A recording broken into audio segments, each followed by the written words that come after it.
pelajari cara bernafas mengurangi kecemasan secara cepat, Mas. Pakai zikir nafi isbat, pakai nafas.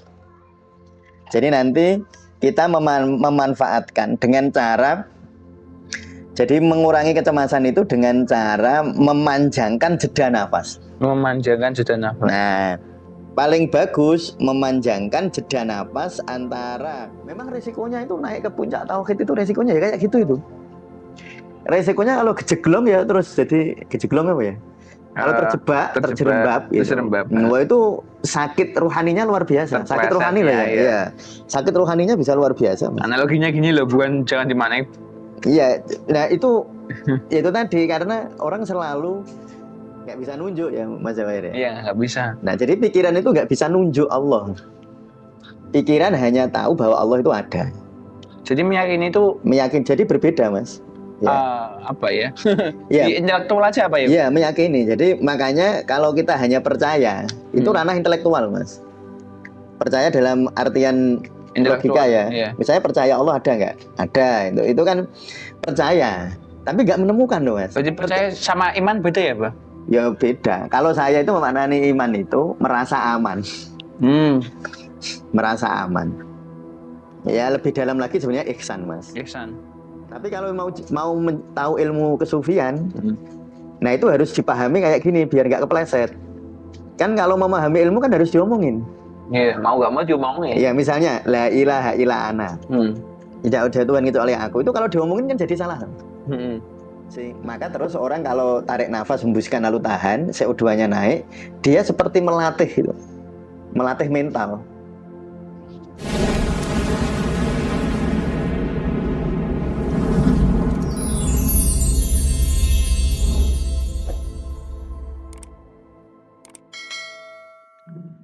Assalamualaikum warahmatullahi wabarakatuh. Waalaikumsalam warahmatullahi wabarakatuh. Kali ini di ngaji panduan praktis zikir nafas ya. Sebagai apa hari ini sebelum kita membahas mengenai panduan praktis zikir nafas, ngaji panduannya kita lanjutkan. Ada informasi dari Admin Tasawuf Indonesia, yaitu mengenai gerakan 21 hari zikir nafas puasa. Nah, bagi teman-teman yang sudah memiliki buku panduan praktis zikir nafas akan mendapatkan gratis ya Pak? Iya gratis. Elektronik booknya ya, elektronik book ini. Panduan praktis zikir nafas puasa. Itu dapatkan gratis jika kalian sudah memiliki buku panduan praktis zikir nafas. Ini. Ya buku itu. Nah juga ada bundling ya Pak, bundling 3 elektronik book ya Pak? Iya. Yaitu panduan praktis zikir nafas puasa, terus panduan praktis menyelami hakikat sholat, dan satu buku lagi puasa ubah dahsyat. Puasa ubah dahsyat. Nanti gambarnya kalau ada. Ya nanti dikasih. Nanti dikasih. Nah, bagi teman-teman yang ingin tahu bagaimana cara mendaftarnya, silahkan hubungi admin di deskripsi atau cukup komentar saja. Baik, apa kita lanjutkan panduan praktis zikir nafas. Ya kita silakan teman-teman buka halaman 23 ya, yang sudah punya buku zikir nafas ya. Ya, jadi kemarin sudah saya sampaikan 4 alasan mengapa nafas sebagai wadah zikir itu kok begitu istimewa ya. 1 karena dia bersifat konstan, terus menerus ya. Yang kedua, dia adalah gerbang keheningan. Jadi nafas itu akan membawa kita lebih mudah untuk tidak terdistraksi itu Mas. Apa distraksi itu bahasa sederhananya, tidak terganggu lah ya. Ya, misalnya zikir lalu ada gangguan, ya langsung kembali ke nafas. Nah, itu namanya, jadi dia memudahkan kita untuk masuk dalam kedalaman zikir. Lalu karena itulah maka nafas akan memudahkan kita untuk melampaui identifikasi diri. Ya, artinya nafas itu akan membuat kita lebih masuk pemahaman kita terhadap diri kita. Lalu yang keempat, nafas adalah ya ibarat buruk Mas ya. Buruk itu apa, pembawa. Buruk itu kan kalau Nabi Isra Mi'raj kan naiknya buruk. Buruk itu kan maknanya barkun, itu kan kilat. Nah, itu kayak apa, kuda cahaya. Kuda cahaya yang akan membawa kita, walaupun pada akhirnya buruk pun harus dilampaui. Nah, nanti pada akhirnya nafas pun harus tetap dilampaui. Tapi dia akan membawa kita mendekat ke sana. Nah itu kemarin kita sudah membahas itu. Jadi nanti kita akan larut di dalam larut di dalam kesatuan ya. Tapi jangan dimaknani larut dalam kesatuan itu larut dalam makna fisik. Nah, ya kalau menganalogikan tentu ya. Kalau dianalogikan secara fisik boleh. Misalnya larutnya air dalam samudra. Itu kan ya, tapi jangan dimaknani larut seperti itu gitu. Nah, jadi itu hanya analogi. Nah, di sana itu apa cirinya? Orang ketika orang bertauhid itu ciri khasnya Mas ya. Kalau di sini saya tulis begini. Mata lahir melihat aku, kamu, dan dia berbeda. Nah, mata lahir ya.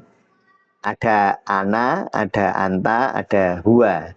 Itu berbeda. Nah, mata batin akan melihat aku, kamu, dan dia adalah kekosongan dan keheningan yang sama. Ya, saya ulangi ya. Mata lahir melihat aku, kamu, dan dia berbeda. Ya, seperti ini. Mata lahir saya lihat Mas Jawahir, lihat saya, lihat aku ya, Mustamir, lalu lihat kamu, Jawahir, lalu lihat dia Fatih, karena Mas Fatih nggak ada di sini kan dia. Itu berbeda. Itu mata lahir. Tapi mata batin akan melihat aku, Mustamir, kamu, Jawahir, dan dia Fatih sebagai kekosongan dan keheningan yang sama. Nah, itu sekali lagi nggak bisa diceritakan. Nanti dirasakan sendiri ya. Nah, napas yang disadari dapat menjadi sarana untuk merasakan kesatuan ini. Jadi sarana ya Mas ya. Iya. Akhirnya sarana pun harus dilampaui. Napas akan membawa kita meleburkan ilusi keterpisahan. Ya, ilusi keterpisahan yang diciptakan oleh pikiran yang dualistik. Jadi pikiran kita itu sifatnya selalu dualistik ya. Jadi pikiran itu tidak bisa merasakan kefanaan Mas. Pikiran itu nggak bisa merasakan kesatuan, nggak bisa bertauhid pikiran itu. Pikiran itu bisa memahami tauhid. Ya. Ini. Pikiran itu bisa memahami secara intelektual tauhid. Tetapi pikiran tidak bisa merasakan tauhid. Sama saya seperti yang sering saya sampaikan. Pikiran bisa memahami secara intelektual Allah.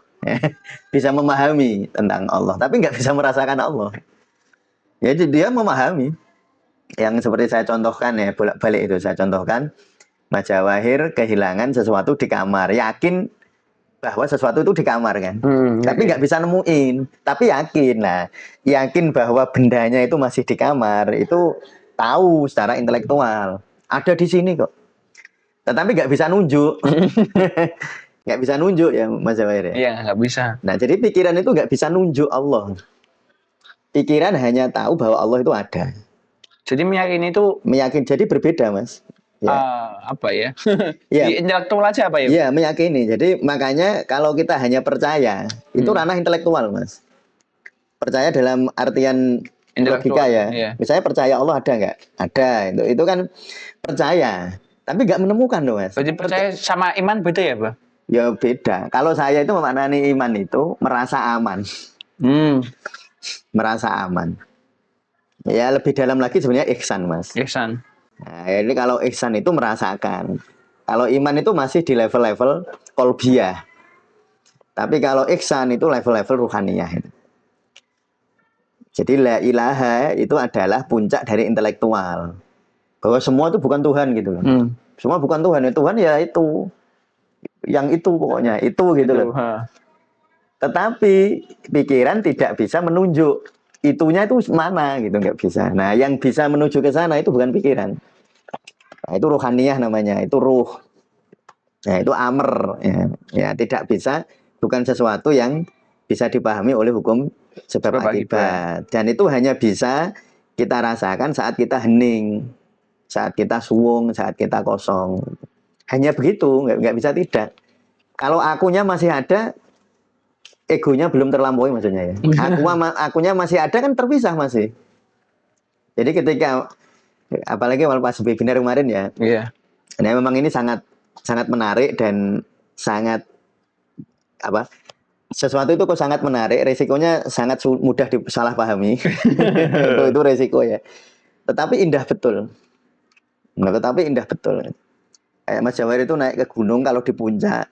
Mau naik gunung itu perjuangannya kan lebih berat, Mas. Iya, berat, tentu berat. Kalau Mas Jawir cuma enak-enakan ya di lembah aja, naik motor kan nyampe. Iya, nyampe. Tapi kalau mau ke puncak gunung nggak bisa bawa motor. Harus perjuangannya harus ini. Dan resikonya lebih tinggi, nanti bisa hipotermia gitu. dan banyak sekali ya Mas, kalau kita lihat ini berita-berita itu. Banyak kejadian orang-orang yang naik gunung terus nggak kuat itu. Iya. Akhirnya sampai hipotermia lalu bisa sampai meninggal. Memang resikonya itu naik ke puncak tauhid itu resikonya ya kayak gitu itu. Resikonya kalau kejeglong ya terus jadi kejeglong apa ya? Kalau terjerembab gitu. Wah itu sakit rohaninya luar biasa. Sakit rohani lah ya. Iya. Sakit rohaninya bisa luar biasa. Analoginya gini loh, bukan jangan dimaknai. Iya, nah itu tadi karena orang selalu ketika sesuatu dikatakan lalu dipahami oleh pikiran, nah gitu. Nah kalau ketika dipahami oleh pikiran, padahal ini yang dibahas adalah yang melampaui pikiran lalu dipahami oleh pikiran, ya kan nggak mungkin. Terbatas, tereduksi ya Pak. Ya, makanya saya selalu pesan, kalau sudah diomongkan, kita tahu bahwa omongan kita ini bukan hakikatnya. Kita tahu bahwa secara hakikat omong kita itu salah gitu loh, ya gitu aja. Jadi omongan perlu diomongin, kalau kita niatnya tarbiyah atau belajar gitu. Belajar. Kalau niatnya jadi sufi beda Mas. Kalau mau jadi sufi itu beda. Kalau mau jadi sufi, karena jadi sufi itu bukan intelektual, tapi rohania. Tapi kalau mau tahu ilmu kesufian, nah itu harus dipahami kayak gini biar nggak kepleset. Kan kalau memahami ilmu kan harus diomongin. Iya, mau nggak mau diomongin. Iya, misalnya la ilaha illa ana. Tidak ada Tuhan kecuali aku. Itu kalau diomongin kan jadi salah kan. Tapi ya terpaksa diomongin sebagai ilmu kan. Biar nggak salah paham. Biar saya omongkan la ilaha illa ana. Tetapi saya tahu bahwa saya ngomong begitu hakikatnya keliru gitu. Ya hanya gitu toh. Nah itu jadi napas yang disadari ya. Kita kembali ke napas ya Mas ya. Yeah. Napas disadari akan membawa kita kepada suwo. Ya. Dan itu nanti cirinya terlampuinya ego. Lampuinya ego itu kira-kira begitu. Kalau mau dibahasakan ini. Sekali lagi ini karena bahasa. Ini bahasa itu jangan dimaknai letterlek. Paling bagus dipahami secara puitis. Sebagai sebuah puisi gitu. Puisi itu kan jangan dipahami ini kan. Kalau puisi jangan dipahami apa namanya? Oh, tekstual ya. Misalnya yang sering kita bilang. Iya kan misalnya. Anta samsun, anta badrun itu kan bukan Rasulullah itu matahari. Itu. Bukan Rasulullah itu bulan, bukan. Jadi dimaknani secara puitis. Nah, jadi gini. Keheningan atau suwong ya. Itu kalau mau dikatakan, mata lahir melihat aku, kamu dan dia itu berbeda. Mata batin yang saya maksud adalah ruhaniyah ya. Mata batin melihat aku, kamu dan dia adalah kekosongan dan keheningan yang sama. Ya, dalam kondisi kesatuan ini, label, persepsi, emosi itu luruh dan kita menemukan kedamaian hakiki dan kesadaran yang satu. Y-nya besar, S-nya besar. Ya, kesadaran yang satu. Ini emosinya luruh. Dan nafas itu sebenarnya gini Mas. Nah, saya mau memberikan tips ini Mas Jawir. Ya, kalau kita ngomongin yang la ilaha illa huwa, la ilaha illa anta, la ilaha illa ana kan mumet terus. Mesti mubeng-mubeng. Mesti kalau semakin memaksa memahami secara intelektual, semakin nggak bisa. Semakin nggak bisa. Makanya saya kasih tips sederhana aja. Semakin terpeleset di jalan yang licin. Memang jalannya licin. Makanya Allah itu menyebut ada hadis bahwa Rasulullah Allah itu ditutupi 70.000 hijab. Maksudnya itu hijab kayak gitu, hijab ego sebenarnya. Hijab itu awalnya kan hijab material. Nah, bisa kita lampaui gampang kan, banyak orang bisa lah. Lalu nanti hijab pikiran. Hijab tubuh kita sendiri maksudnya. Jadi hijab itu ya Mas Jawir. Hijab itu ada hijab dosa. Dosa itu hijab pada Allah atau kesalahan. Lalu hijab ini nanti dilampaui dari materi. Nah, contohnya gini. Kalau seseorang melakukan dosa, orang ibadah lah gitu. Ya, secara formal itu dia nggak beribadah, itu hijab sudah.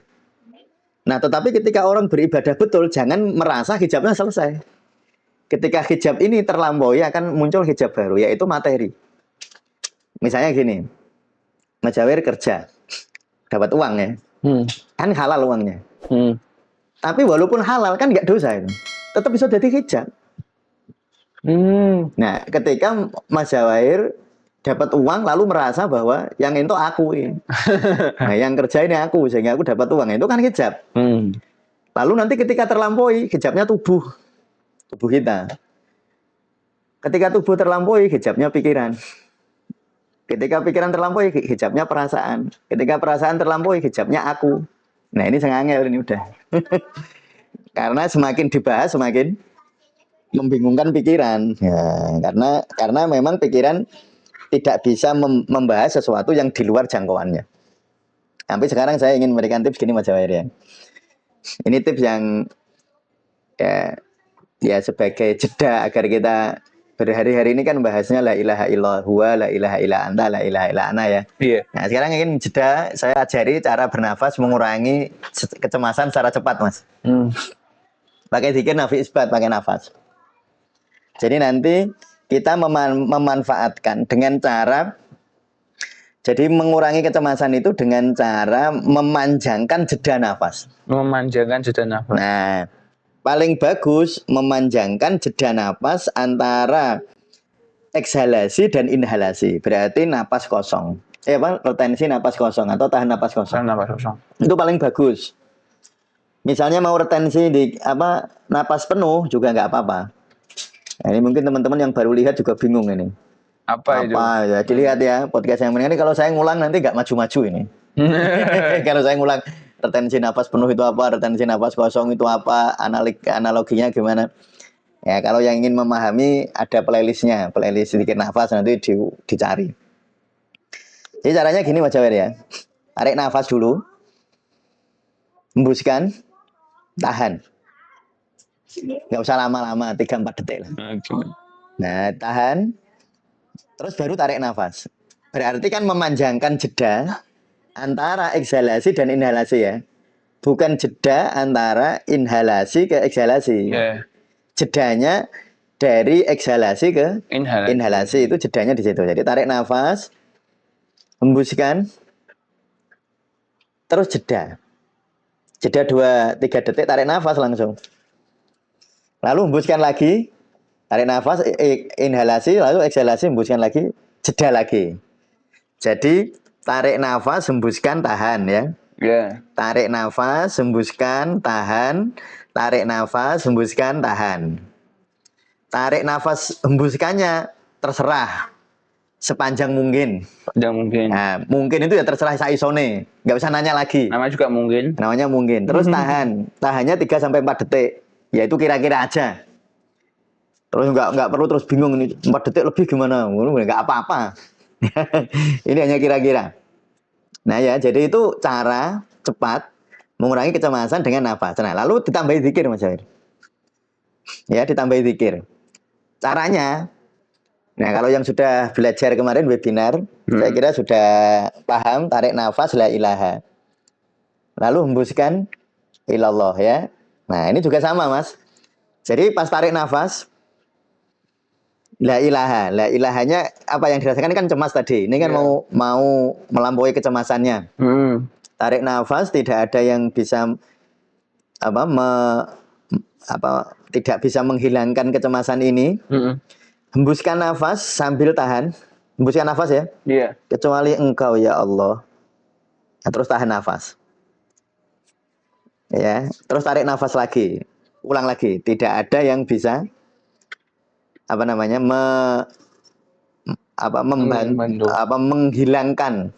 membantu hamba melampaui kecemasan ini waktu tarik nafas. Hembuskan kecuali Engkau ya Allah, tahan. Kan kalau kemarin di webinar kan nggak ada tahan. Nah, kan kalau webinar kan tarik nafas tidak ada Tuhan, hembuskan nafas kecuali Allah kan gitu. Yeah. Nah, ini enggak. Ini adalah teknik variasi dari zikir nafi isbat untuk kecemasan. Teknik variasinya ya untuk kecemasan. Untuk kekhawatiran. Karena kadang-kadang orang itu kan ketika kecemasan datang itu kan apa ya Mas ya? Komputer jadi bodoh. Jadi yang namanya kecemasan itu membuat kecerdasan kita berkurang. Otak intelektualnya keambil alih ya Pak? Iya, otak intelektual terambil alih itu namanya perampokan amigdala Mas.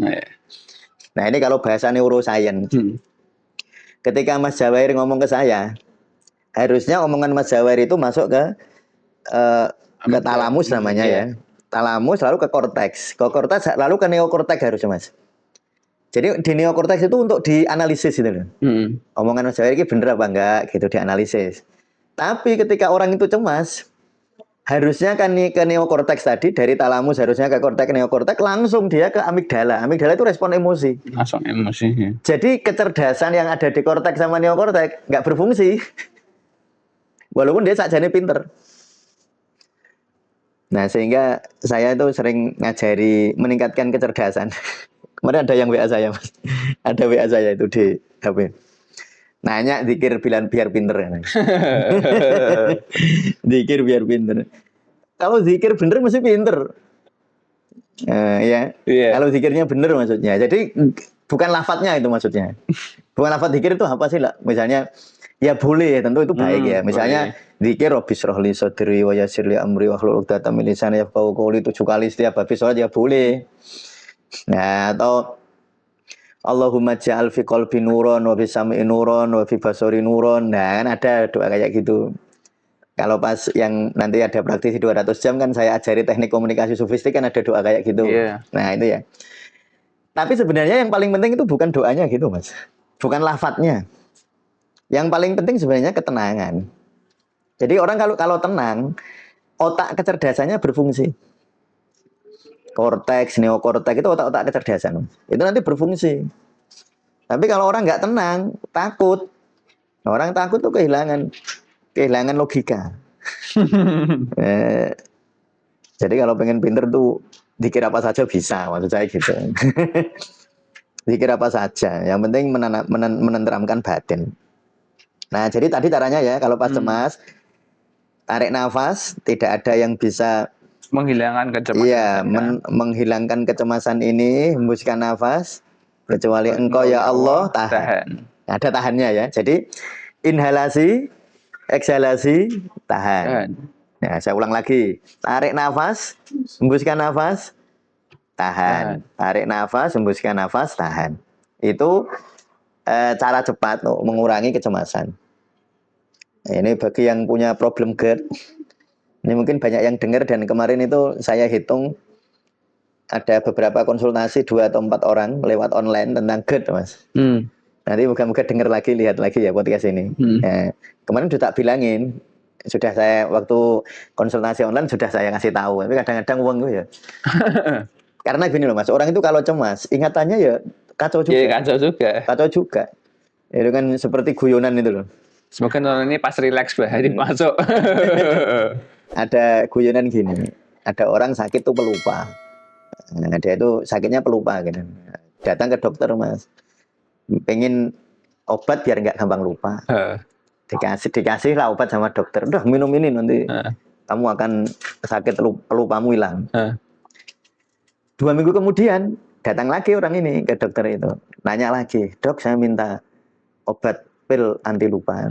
Nah, dokter itu kan mana sudah tak kasih katanya. Wah iya saya lupa nggak. Itu pada orang cemas Mas. Coba Mas Jawair ya, Mas Jawair mungkin berulang kali ada orang konsultasi. Ya? Orang itu kalau pencemas, kalau konsultasi diulang-ulang kecemasan. Iya. Dibaleni meneh, begini. Nanti dikasih tahu. Begitu lagi. Diulang lagi. Memang begitu. Jadi kecerdasannya itu memang merosot oleh orang-orang yang dilanda kecemasan. Nah itu saya memberi tips jadi membantu yang saya kira sangat sederhana ya. Ya diingat-ingat. Dan jangan banyak. Kan orang itu seringnya gini ya. Belum dicoba, sudah nanya yang lain gitu. Jadi misalnya gini. Selain itu apa Pak? Coba ini aja. Nah, kalau ini sudah cukup kan nggak usah nyoba yang lain. Kok pengen semua di. Nah kadang-kadang kan orang itu sering saya konsultasi itu semua ilmu mau dikasih gitu. Terus gak ada yang dilakoni, nggak ada yang ya kan nggak ada mana, akhirnya cemas lagi. Karena merasa bahwa tahu itu sudah memberi manfaat. Padahal sesuatu itu baru, misalnya kayak gini, zikir nafas. Zikir nafas itu baru memberi manfaat nek kamu lakukan. Bukan kalau kamu tanyakan atau bukan kalau kamu tahu, Mas.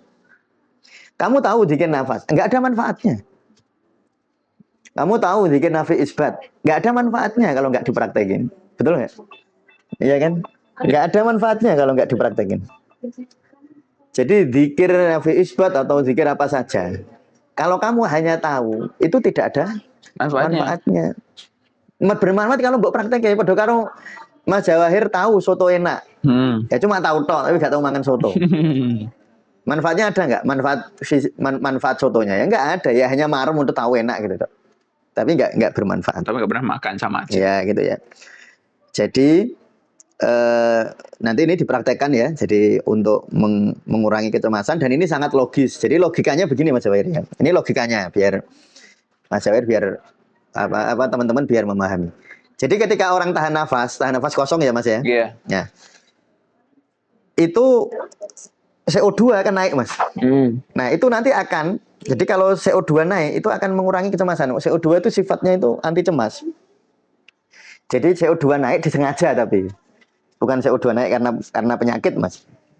Ya, jadi ketika orang itu tahan napas, maka CO2-nya akan naik. Kalau dia sering berlatihan, itu nanti dia akan mudah beradaptasi terhadap kenaikan CO2. Padahal orang cemas itu adalah orang yang tidak tahan terhadap kenaikan CO2. Gitu. Jadi kecemasan itu, nanti Mas Jawahir kalau S2 mau neliti ini ya. Iya. Nah, kan ini cara sederhana yang bisa dipraktekkan dimanapun, kapanpun. Makanya itu disebut konstan dan universal kan nafas itu.